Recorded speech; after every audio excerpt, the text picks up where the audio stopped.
bien-aimés, je vous salue dans le nom glorieux et précieux de notre Seigneur Jésus-Christ. Je viens encore devant vous ce soir pour que nous essayions de réfléchir ensemble, de partager un moment la parole de Dieu sur une question qui est très importante pour nous, qui sommes déjà dedans, mais pour certains d'entre vous qui aspirez à le devenir. Donc nous allons essayer, autant que cela va durer, de parler sur le choix du conjoint dans le mariage. C'est un message que j'ai partagé avec les jeunes de mon église, parce que je suis responsable de la jeunesse dans mon église locale. Donc j'ai partagé ça avec les jeunes, les 18-25, ceux qui aspirent au mariage. Et je pensais qu'il était important que vous puissiez en bénéficier aussi, membres de la bergerie, et bien au-delà. Ça pourra certainement aider certains qui sont sur le point de sauter le pas. Parce que quitter de célibataire à devenir marié, c'est pas une petite décision. C'est une décision qui peut engager toute une vie. Donc il faut bien le faire. Et il faut donc avoir les bons outils pour ne pas se louper. Parce que la Bible nous dit que Dieu est le divorce, hein, Dieu est la répudiation. Donc, quitte à se marier, il faut le faire bien, parce que c'est un engagement pour la vie. Et on ne le fait pas dans l'intention de changer 10 ou 15 ans plus tard, pas du tout. On le fait pour toute la vie. C'est dommage pour ceux qui ont divorcé en cours de route, c'est bien dommage. Mais bon, c'est leur responsabilité avec Dieu. Mais pour vous qui n'êtes pas encore arrivés dans le mariage, je vous assure et je vous en conjure, prenez le temps, mettez les atouts de votre côté, ayez les bons outils, ayez les bons critères pour pouvoir faire un bon choix et ne pas le regretter demain. Nous allons prier. Père de gloire, devant toi je viens encore, avec mes frères et mes sœurs, membres de la bergerie et les autres qui vont suivre, Seigneur Jésus-Christ, cette vidéo. Je viens à toi pour te recommander nos cœurs. Parle-nous. Nous venons à toi comme des enfants, nous venons à toi comme des disciples et nous avons besoin que tu nous enseignes. Nous avons besoin que tu nous instruises. Nous avons besoin que tu éclaires nos cœurs. Ouvre les yeux de notre cœur. Ouvre les oreilles de notre cœur afin que nous puissions écouter ta parole et que cette parole nous aide. Seigneur, je te confie tous les fiancés qui vont me suivre. Je te confie tous ceux qui arrivent en âge 2 qui vont me suivre. Seigneur, je te les confie. Que tu ouvres leurs yeux, éternel mon Dieu.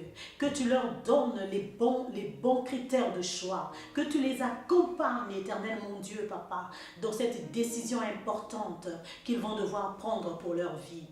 Seigneur, ce n'est pas facile, oh Dieu, de mettre deux personnes de deux éducations différentes et n'en faire qu'un. Oh Seigneur Jésus-Christ. Je te prie, Père, d'éclairer ces jeunes, d'éclairer, Père éternel, ces adultes, mes célibataires qui veulent prendre cette décision. Seigneur, rends-les souples, rends-les perméables, éternel mon Dieu, à ta parole, afin que ta parole puisse les enseigner et qu'ils soient aussi capables, ô éternel mon Dieu, d'accepter, Seigneur Jésus-Christ, quelle sera ta volonté parfaite dans leur vie, si cela va à l'encontre de ce qu'ils ont décidé. Seigneur, je m'abandonne entre tes mains. Utilise-moi comme un instrument simple pour la seule gloire de ton nom. Au nom de Jésus, j'ai ainsi prié. Amen.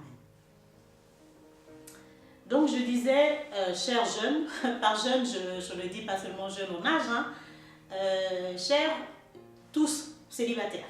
Donc c'est aux célibataires que je suis en train de parler, aux jeunes sœurs, mais aussi aux jeunes frères, mais aussi aux adultes qui peut-être lors d'une autre vie étaient mariés, se retrouvent à vouloir se remarier. Donc je pense que ce que je vais nous partager ce soir n'est pas exhaustif. Ce n'est pas le résumé global de ce qu'il faut faire, mais en tout cas ça fait partie des choses qu'il faut pouvoir faire lorsque l'on veut se marier. Je vous invite vraiment à me prêter vos oreilles. je vous invite à me prêter aussi vos cœurs, de façon à ce que cette parole qui va sortir de ma bouche, ne me voyez pas en tant que personne, mais que cette parole puisse prendre corps en vous, de façon à ce que vous puissiez appliquer le peu de choses que je vais pouvoir vous donner, et je suis certaine que ça vous aidera dans votre choix. Vous savez, dans nos entourages immédiats, nous voyons des gens aujourd'hui qui ont fait des mariages qu'ils regrettent amèrement. Ils regrettent, mais ils sont dedans parce qu'on craint Dieu. Ils sont dedans parce qu'ils se disent « Qu'est-ce que les gens vont penser ?» Il leur manque simplement le courage de divorcer. Ces gens sont en train de regretter aujourd'hui pour plusieurs raisons. Certains n'avaient pas entendu Dieu. Certains se sont mariés par leur propre plaisir. Certains n'ont pas voulu entendre les avertissements qui leur avaient été posés. Ils ont fait les mariages et aujourd'hui ils sont en train de regretter. Il y a des gens, à cause des mariages, aujourd'hui ils se retrouvent SDF. Oui, il avait tout misé sur le conjoint ou sur la conjointe. Ça n'a pas marché. L'autre est resté avec tous les biens et toi tu te retrouves à dormir sur le trottoir à cause du mariage. À cause du mariage, on a vu des serviteurs de Dieu. Qui étaient serviteurs de Dieu? Avec le feu de Dieu, l'onction. Ils parlent et la chose arrive. Aujourd'hui, ils se sont retrouvés des païens. Ils sont devenus apostats à cause du mariage. Parce que marier à la mauvaise personne. On a vu des gens, bac plus 12. Aujourd'hui, ils sont dans la rue. D'autres en train de vivre dans des studettes, donc tout petits studios, à cause d'un mauvais mariage. Donc le mariage bien-aimé, si tu ne fais pas attention à ça, tu peux être malheureux toute ta vie. C'est vrai que nous ne sommes pas de ce monde. C'est vrai que nous sommes des pèlerins et que nous sommes de passage, mais le mariage nous est donné pour plusieurs buts. Parmi les buts du mariage, il y a aussi vivre heureux. Donc si dans ce siècle, tu n'as pas vécu heureux pour le mariage, c'est comme par le mariage plutôt, c'est quand même dommage pour toi. Parce qu'au ciel, il n'y aura pas de mariage. Ah non, le mariage c'est seulement ici. Donc les joies du mariage, c'est ici que nous les vivons. Donc si tu veux vivre les joies du mariage, donc fais attention à qui tu vas choisir comme conjoint, à qui tu vas choisir comme conjointe. Ce n'est pas toutes les femmes qu'on voit qui sont à épouser. Et ce n'est pas tous les hommes aussi qu'on voit qui sont à épouser. Aujourd'hui, le mariage est en train d'être désacralisé. Mais nous, enfants de Dieu, nous devons nous conformer à ce que notre Père a dit, à ce que notre constitution, qui est la Bible, dit. Le mariage est quelque chose de sacré. Le mariage, l'union entre l'homme et la femme, qui fusionnent pour n'en faire qu'une seule personne, est sacré. Même si aujourd'hui le monde nous enseigne que deux personnes de même sexe commencent à se marier, même si aujourd'hui les lois sont en train d'évoluer, mais tout ça c'est Satan, tout ça c'est satanique. À la base, Dieu créa l'homme et la femme, et le mariage biblique c'est entre l'homme et la femme. Le mariage homosexuel est une invention du diable, ce n'est certainement pas une invention de notre Dieu. Donc quand on parle du mariage ici, ceux à qui je suis en train de m'adresser, c'est les chrétiens qui ont reçu Jésus comme le Seigneur et Sauveur et qui veulent se marier aux personnes de sexe opposé. C'est à ces personnes-là que je suis en train de m'adresser. Nous allons lire le verset de base de notre exhortation aujourd'hui. Alors c'est dans le livre de Genèse. Genèse, le début de la Bible, c'est la création. C'est quand Dieu créa l'homme et la femme, les mit ensemble et leur donna des instructions. Alors, ça va être dans Genèse chapitre 3, verset 18. Genèse 3, 18. La Bible dit, je lis au nom de Jésus. Excusez-moi, Genèse 2 plutôt. Voilà, oui, Genèse 2, 18. La Bible dit, alors l'Éternel Dieu dit, il n'est pas bon que l'homme soit seul, je lui ferai une aide semblable à lui. Si vous continuez un peu au-dessous, vous allez voir comment est-ce que la femme a été créée. Mais ce qui nous intéresse vraiment, c'est là. il n'est pas bon que l'homme soit seul. Je lui ferai une aide semblable à lui. Dieu a fait une aide à l'homme parce qu'il a trouvé qu'il n'est pas bon que l'homme soit seul. C'est quand même lui Dieu qui était, il est Dieu, le maître de l'univers. Il a tout créé et après avoir tout créé l'homme, il se dit non, il n'est pas bon que l'homme soit seul. Je vais lui faire une aide semblable. Donc Dieu approuve le mariage. C'est Dieu qui a voulu que toi, femme, tu sois une aide pour l'homme. C'est Dieu qui veut que toi, homme, tu recherches cette femme pour qu'elle soit ton aide. Et plus loin encore, quand on descend dans le 3e chapitre de Genèse, on va voir comment Dieu dit que l'homme quittera son père et sa mère, il s'attachera à sa femme et les deux deviendront une seule chair. Donc 1 plus 1 égale 1. Ça, c'est la mathématique de Dieu. Mais pour quitter son père et sa mère et aller s'attacher à cette femme pour devenir une seule chair, il faudrait que beaucoup de choses soient prises en compte avant cela. Nous avons vu dans les mariages de la Bible, il y a eu quand même des temps, il y a des mariages spectaculaires, comme nous a raconté dans la Bible. Il y a, lorsque on a été chercher Rebecca pour Isaac, on a vu tout ce qui s'est passé, le serviteur d'Abraham qui partait, les signes qui avaient été demandés à Dieu. C'est-à-dire, beaucoup de choses sont préludes au mariage. On ne se lève pas, on a dormi hier, on se lève aujourd'hui, on dit je vais me marier. Non. C'est une décision beaucoup trop importante pour être prise à la légère. Le mariage, ça engage une vie. Le mariage, c'est pour la vie. C'est pas pour rien que lorsque nous prononçons les vœux de mariage, on dit devant l'officier d'état civil, même à l'église, on dit jusqu'à ce que la mort nous sépare. Oui, c'est pour la vie. Donc on ne s'amuse pas avec ça. On ne s'amuse pas avec le mariage, il faut vraiment prendre ça au sérieux. Mais si on parle de mariage, on devrait quand même parler de fiançailles. Avant le mariage, il y a des fiançailles. Ce n'est pas le... Quelqu'un me dirait que les fiançailles, c'est une invention d'aujourd'hui. Pas du tout. Les fiançailles, ce n'est pas une invention d'aujourd'hui.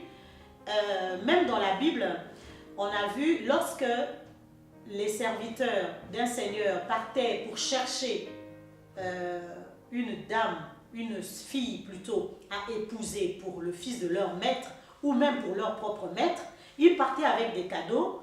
La plupart du temps, la personne qui allait se marier ne venait pas avec eux.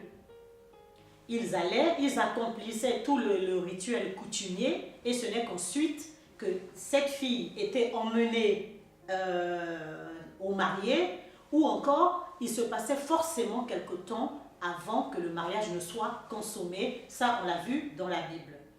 Si on prend l'exemple de Jacob, qui a eu 2 femmes, Léa et Rachel, lui, il a fait 7 ans pour avoir sa première femme. Il a fait 7 ans pour avoir l'autre femme. Donc, il a eu 14 années d'attente au total, enfin réunies, pour avoir les 2 femmes. Donc, les fiançailles, ce n'est pas une invention du monde. Les fiançailles, c'est une période importante pour le mariage. Parce que c'est pendant les fiançailles que tout est sucre et miel. C'est pendant les fiançailles que vous vous observez. C'est pendant les fiançailles que vous apprenez à vous connaître. C'est pendant les fiançailles que les critères que moi je vais vous énoncer plus loin, que vous allez les appliquer en fait. Parce que c'est pendant les fiançailles que vous commencez à regarder est-ce que cette personne sera vraiment la mère de mes enfants pour l'homme. Et pour la femme, est-ce que cette personne pourra vraiment me donner la sécurité nécessaire? Est-ce qu'il pourrait être mon Seigneur, cet homme? Est-ce qu'il sera capable de me prendre en charge? Il sera capable de subvenir à mes besoins? Est-ce qu'il sera un bon éducateur pour nos enfants? Tout ça, ça s'étudie pendant les fiançailles. Une chose importante que je dois vous dire, mes bien-aimés, c'est que les fiançailles peuvent se rompre. Les fiançailles ne sont pas un engagement sacré, comme le mariage. On peut rompre des fiançailles lorsqu'on sent que ça ne va pas. Lorsqu'on sent que, même si les familles se sont assises, il y a eu de la boisson, il y a eu une petite, je ne sais pas, suivant les coutumes des uns et des autres, il y a eu des gestes symboliques qui ont eu lieu pour dire que telle personne se mariera à telle autre personne, même s'il y a eu ça, tant que ce ne sont que des fiançailles, elles peuvent se rompre à tout moment. elles peuvent se rompre à tout moment et autant de fois que nécessaire. Bon, cela que ça ne vous pousse pas non plus à avoir 4-5 fiancés avant de vous marier, ce n'est pas le but. Hein, ce n'est pas le but. Mais si malheureusement vous êtes tombé 4 fois sur de mauvaises personnes, eh bien 4 fois vous allez rompre les fiançailles, ce n'est pas un péché. Parce que les fiançailles, c'est une période d'observation, c'est une période où vous êtes en train de chercher Dieu, c'est une période où vous voulez écouter Dieu pour savoir est-ce que je continue mon chemin avec telle personne ou pas. Plusieurs causes peuvent rompre les fiançailles. Pendant que vous êtes dans les fiançailles, vous pouvez observer par exemple que la sœur ne présente pas les attitudes chrétiennes que vous attendiez. Par exemple, vous l'avez fiancée parce que vous l'avez vue à l'église, elle a de bonnes attitudes à l'église et pendant une fois que vous avez déclaré votre flamme, que par exemple les familles se sont assises ou encore que les familles ont juste communiqué pour dire que voilà ce qui va se passer entre nos enfants, une fois que ça a été fait, vous commencez à fréquenter un peu la sœur dans son milieu, donc avec ses amis, dans son université là où elle étudie, dans sa vie de tous les jours, vous remarquez des comportements qui ne sont pas dignes d'une chrétienne. Alors ça, c'est suffisant pour pouvoir rompre les fiançailles. Je ne dis pas que la rupture des fiançailles, c'est la meilleure méthode dans ce cas-là, pas du tout, parce qu'il y a aussi la possibilité de discuter avec la sœur. Peut-être que vous aviez pensé qu'elle était voyée qu'elle était. Ça, laissez tomber, n'allez pas loin. Il y a le fait que vous observez dans la vie de votre futur, de votre prétendant ou de votre prétendante, un manque de crainte de Dieu, un manque de respect, un manque d'obéissance aux règles, même les règles de la vie normale. Par exemple, votre mari, c'est quelqu'un qui continue encore à aller en boîte de nuit, mais soi-disant qu'il est chrétien. Quand vous découvrez ça, ma sœur, vous n'allez pas loin avec lui. C'est quelqu'un, s'il n'est pas sérieusement repenti, il ne le sera pas après votre mariage. Parce que sachez une chose, le mariage ne convertit pas les gens. Il faut aller dans le mariage déjà converti. Si vous vous mariez à cause des plaisirs de la chair et que vous vous dites que dans le mariage, le Seigneur viendra à notre secours, ça ne le fera pas. Et personne ne peut convertir l'autre. Toi, tu es chrétien, tu te dis, je vais me fiancer à un musulman parce qu'après, je lui apprendrai Christ. Non, c'est toi qui vas devenir musulmane parce qu'il va te gagner. Il va te sortir le verset, femme sois soumise. Donc, quand vous voyez qu'il y a un manque de la crainte de Dieu dans le cœur de votre prétendant ou de votre prétendante, laissez tomber. Il y a aussi des raisons familiales. Vous pouvez tomber dans une famille dont vous n'avez pas connaissance du passé. Mais vos parents, par exemple, peuvent savoir que dans telle tribu, par exemple, il y a tel lien qui continue des aïeuls jusqu'à aujourd'hui. Si vous pensez que cet homme, parce que vous avez prié, que Dieu a dit, Dieu vous a convaincu que c'est lui, vous vous engagez. Mais si vous n'avez pas encore de conviction vraiment que c'est lui, il faut laisser tomber. Parce que si c'est une tribu à supposer où les maris sont polygames, ben il sera polygame. Donc ma soeur, là, tu es partie pour être dans un foyer polygame. Et pour le cas d'un frère, si c'est une tribu où dans cette tribu-là, ils sont connus à cause de la prostitution, ben tu risques de mettre ta femme te tromper. Donc, il y a des signaux d'alarme comme ça, des choses qui fassent que, pendant que vous êtes fiancés, si vous voyez ces choses arriver, arrêtez les fiançailles. Ne discutez pas, n'allez pas loin. Laissez tomber. Donc ça, c'est juste en passant, j'essaie de survoler juste ça pour que vous sachiez que lorsque vous avez contracté des fiançailles, vous n'êtes pas obligé d'aller jusqu'au mariage. Si ça ne marche pas, vous rompez les fiançailles. Vous vous mettez sous l'instruction de Dieu et vous essayez de regarder autrement. Vous n'êtes pas obligé d'emmener les fiançailles jusqu'au mariage. C'était juste pour lever cet équivoque. Maintenant, nous allons parler de notre mariage proprement dit. Alors, qu'est-ce que le mariage? Le mariage, déjà, c'est une institution divine. C'est Dieu qui institua le mariage dans le livre de Genèse. C'est Dieu qui a dit l'homme quittera son père et sa mère, s'attachera à sa femme et les deux deviendront une seule chair. Ce n'est pas un homme qui a dit ça, c'est Dieu. Devenir une seule chair, c'est par le mariage. Devenir une seule chair, ce n'est pas simplement parce qu'on a des rapports sexuels. Non. C'est dans le mariage seul que les rapports sexuels sont autorisés. Donc, devenir une seule chair, c'est par le mariage. Nous avons aujourd'hui 3 sortes de mariages. J'ai essayé, moi, dans ma modeste capacité d'étudier la Bible, essayer de voir partout dans la Bible si je pouvais voir un mariage religieux. Je ne l'ai pas vu, en fait. Je ne l'ai pas vu. Dans la Bible, moi, j'ai vu des mariages coutumiers, des mariages traditionnels. Aujourd'hui, nous avons 3 types de mariages. On a le mariage coutumier, on a le mariage religieux et on a le mariage civil. C'est pas mauvais de faire tous ces 3 mariages-là. Et normalement, je pense que c'est la règle, en fait. Hein. C'est plus dans le sens de mettre tout le monde d'accord. Hein, c'est dans le sens de mettre tout le monde d'accord, parce que Dieu aussi a dit que le mariage soit honoré de tous. Donc si la famille est d'accord, ça doit être la base d'ailleurs d'un mariage. On ne peut pas aller à la mairie, par exemple, sans être passé par la famille. On ne peut pas aller à l'église sans être passé par la famille. Sauf s'il y a entente préalable pour X ou Y raison, chaque cas est particulier. Mais en règle générale, le mariage commence par le consentement de la famille. Et ça, ce qu'on appelle le mariage coutumier, c'est le mariage traditionnel, c'est celui que moi, j'ai retrouvé dans la Bible. Donc, il y a ces 3 types de mariage. Aujourd'hui, dans l'ère du temps aujourd'hui, beaucoup de couples sont dans d'atroces souffrances parce qu'ils ont fait le mariage selon eux-mêmes. Or, la Bible nous dit que c'est Dieu qui l'a institué. Alors, il était important que nous, avant de nous engager dans le mariage, que nous allions quand même vers Dieu pour savoir, Seigneur, puis-je me marier à cet homme? Seigneur, puis-je me marier avec cette femme? Or, nous, on a fait les choses, la plupart d'entre nous en tout cas, comme on le voulait. Et aujourd'hui, nous sommes dans d'atroces souffrances. D'atroces souffrances. Et particulièrement les chrétiens. Parce que les païens, ils n'ont pas les mêmes contraintes que nous, les chrétiens, parce que si ça ne marche pas, ils divorcent. Ils divorcent, ils se marient autant de fois qu'ils le veulent, ils n'ont rien qui les en empêche. Mais nous avons la barrière et la limite de la parole de Dieu qui nous empêche de divorcer. Et pour certains, on est en train de souffrir. Pour certains, on va même aller en enfer parce qu'on aura perdu le salut à cause du mariage. Nous devons savoir qu'on se marie pour la vie. Dans Matthieu 19, on va voir ça. Car Dieu dit que l'homme ne sépare pas ce que Dieu a joint. On va quand même lire ça dans Matthieu 19. Matthieu 19.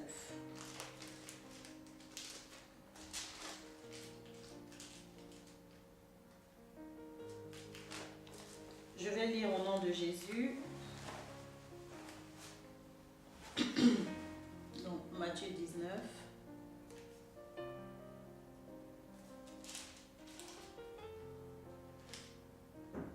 Que l'homme donc ne sépare pas ce que Dieu a joint. C'est lorsque les pharisiens ont voulu tenter Jésus sur le mariage, ils sont en train de lui dire, tu dis qu'il n'est pas bon de divorcer, que Dieu est la répudiation, alors que Moïse avait autorisé que l'on puisse répudier une femme et qu'on lui fasse une lettre de divorce. Donc Jésus leur a répondu qu'au commencement, il n'en était pas ainsi. Vous allez lire tout Matthieu 19, vous allez voir.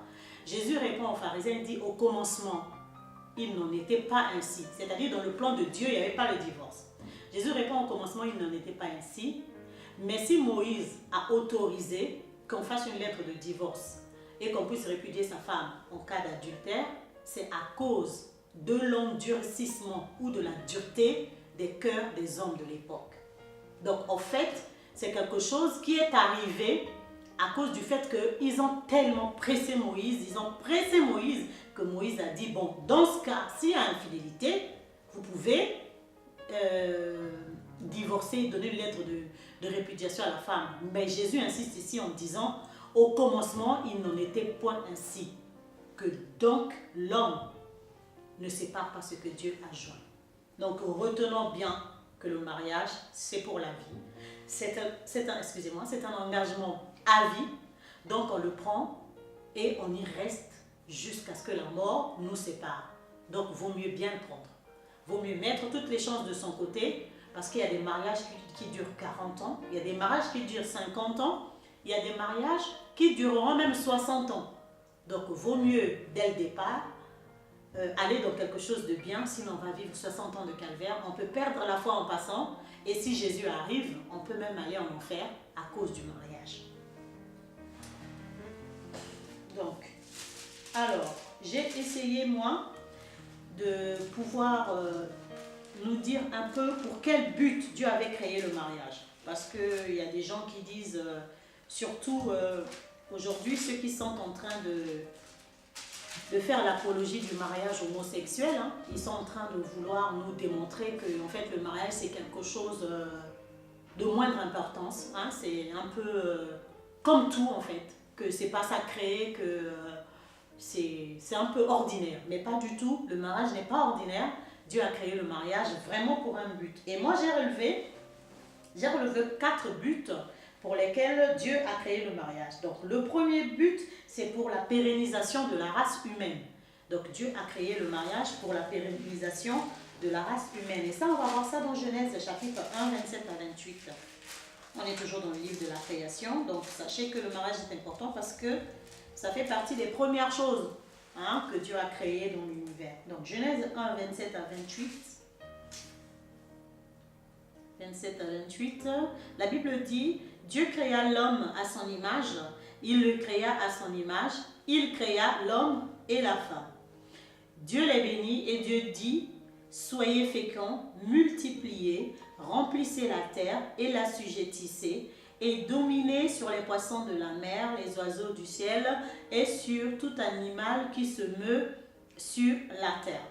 Dieu dit, multipliez, soyez féconds, remplissez la terre et assujettissez-la.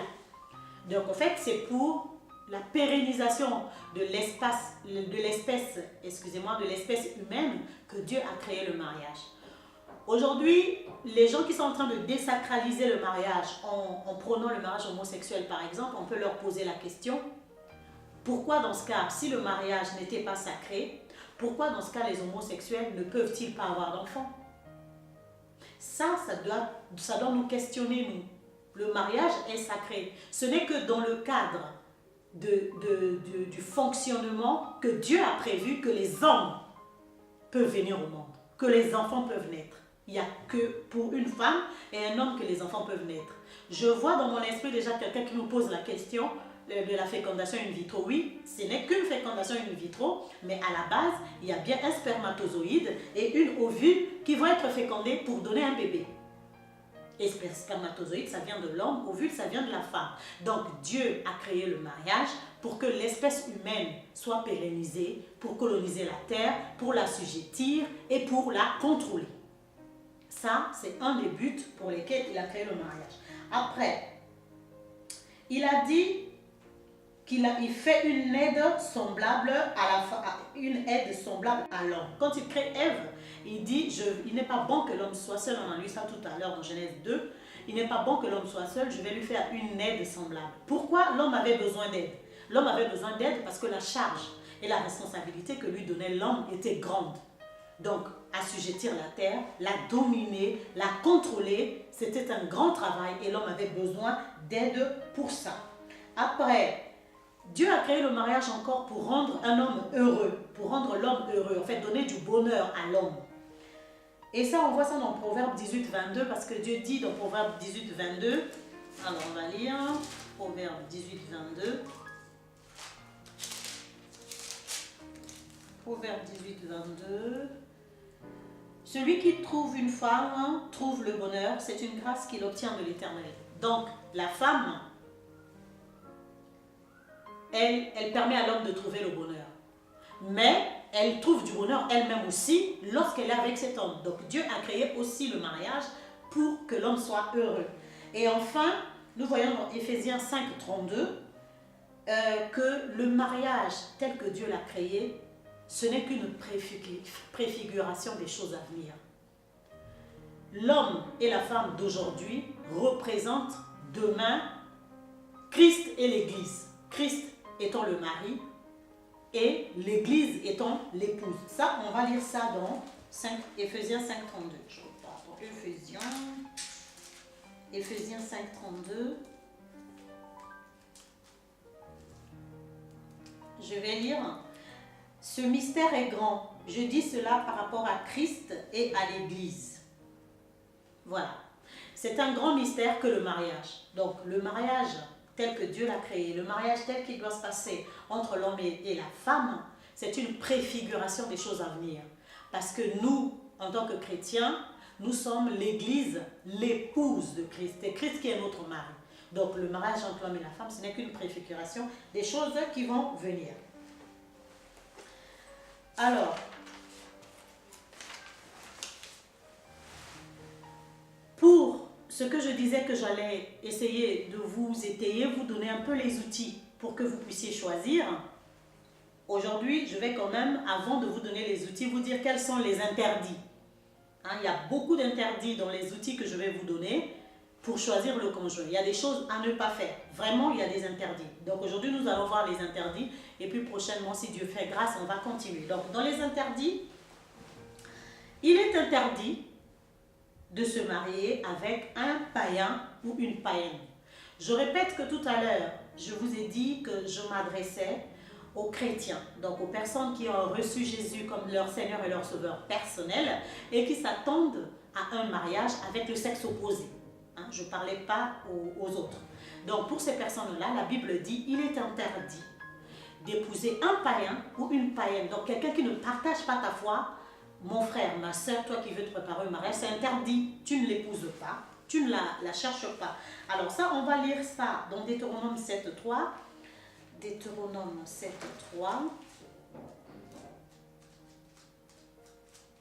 Deutéronome 7.3.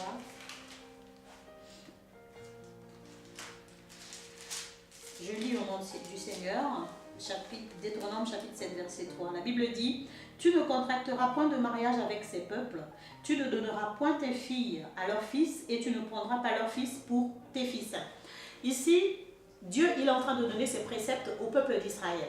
Dieu, la Bible dit, c'est un Dieu jaloux. Il ne veut pas qu'on adore quelqu'un d'autre en sa présence.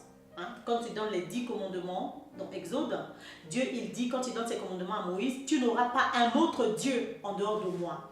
Et donc là, dans le mariage, dans Deutéronome 7, 3, il dit, tu ne contracteras pas un mariage avec ces nations, donc les nations païennes. Tu ne donneras pas tes fils à leurs filles et tu ne prendras pas leurs fils. Donc Dieu interdit. Le peuple d'Israël, c'est l'ancienne alliance. Mais cela s'applique à nous aujourd'hui. Là, c'était le peuple d'Israël avec les nations païennes. Mais aujourd'hui, il s'agit de nous chrétiens avec ceux qui ne partagent pas notre foi. Donc, nous ne devons pas contracter de mariage avec les païens. Le risque, c'est quoi? Le risque, c'est que ces personnes-là, dont ici, quand on continue dans Deutéronome 7 en lisant, on verra que le risque, Dieu a peur de ça parce qu'il se dit que ces femmes païennes ou ces hommes païens, ils emmèneront vos cœurs vers leur Dieu. Or, notre Dieu, il veut être adoré. Lui seul, il est exclusif, il est un Dieu jaloux. Là, dans le temps actuel, si toi, tu es chrétienne ou chrétien, tu veux épouser un païen dans l'espoir que tu vas le changer, on a vu ça aussi, c'est compliqué, ça arrive peut-être un cas sur 10 000, c'est lui qui va emmener ton cœur à repartir vers le monde. Parce qu'il aura de l'ascendance sur toi, surtout si c'est la femme, et généralement ça termine mal. Donc, les païens sont à exclure de la liste. Il y a même d'autres versets qui continuent en disant ça. Il y a 2 Corinthiens 6, 14, vous pouvez noter. Dieu nous dit de ne pas nous mettre avec des païens sous un joug étranger. Il y a aussi dans le livre de Néhémie 26, ça va toujours dans la même lancée, ce sont les interdictions. En tout cas, enfant de Dieu, fille de Dieu, chrétien, frère chrétien, si tu veux choisir le prétendant pour la vie, pour le mariage, pas de païen. Ça, c'est interdit. Après, il y a aussi les rapports sexuels et les attouchements. Ça aussi, c'est interdit. C'est vraiment interdit. Lorsque tu as ciblé quelqu'un, que tu ailles avec lui, ça gâche le reste après. Ça, nous allons voir ça dans Ephésiens 5, 3 et dans 1 Thessaloniciens 4, 3, là où Dieu parle de la sanctification. Parmi les interdits, il y a aussi les nouveaux convertis. Nouveaux convertis, c'est pas quelqu'un avec lequel il faut aller au mariage. Non, laisse-lui le temps de mûrir dans le Seigneur. Laisse-lui le temps de faire sa propre expérience avec Dieu. Parce que tu ne sais pas s'il veut s'allier avec toi parce qu'il est sincère ou pas. Ça, tu ne peux pas le savoir. Il est nouveau converti, il est tout feu, tout flamme, mais il est peut-être bâti sur du sable et non sur le roc. Donc laisse-lui le temps. Nouveau converti ne peut pas rentrer dans un mariage. Ça fait partie des interdits. Donc il y a 3 grands interdits. On ne se marie pas avec un païen. On n'a pas de rapport sexuel et des attouchements avant le mariage. Et puis, on ne prend pas pour prétendants les nouveaux convertis. Hein? Donc ça, il ne faut pas les faire. Nous avons en deuxième lieu des mauvaises raisons qui poussent les gens à se marier. Il y a des raisons aujourd'hui qui poussent les gens à se marier. Vaut mieux se marier parce que c'est le temps de Dieu. Vaut mieux se marier parce que c'est quelque chose de légitime. C'est un besoin naturel, c'est un besoin physiologique, c'est normal. Dieu a prévu ça, c'est Dieu qui a institué le mariage. Donc il faut se marier par amour. Hein? Quand la Bible dit l'homme quittera son père et sa mère, s'attachera à sa femme, les deux deviendront une seule chair, il y a une action. Donc l'homme quitte sa famille, ça veut dire qu'il laisse des choses. S'attacher à sa femme, s'attacher, ça veut dire c'est mutuel. Donc la femme aussi laisse des choses pour s'attacher à cette personne, à cet homme, et les deux deviennent une seule chair. Ça veut dire qu'il y a un effort du côté de l'homme, il y a un effort du côté de la femme, et cet effort-là s'appelle l'amour. Ça doit être la seule raison qui puisse pousser les gens au mariage. Donc si tu veux te marier, mon frère, pour une autre raison que l'amour, laisse tomber. Ton mariage va se casser la figure. Donc je vais ici énumérer quelques raisons, quelques mauvaises raisons qui vont pousser les gens au mariage, mais en fait les gens vont faire un mariage malheureux parce que ce n'était pas basé par l'amour. Alors, parmi les raisons, je vais citer le changement de milieu social.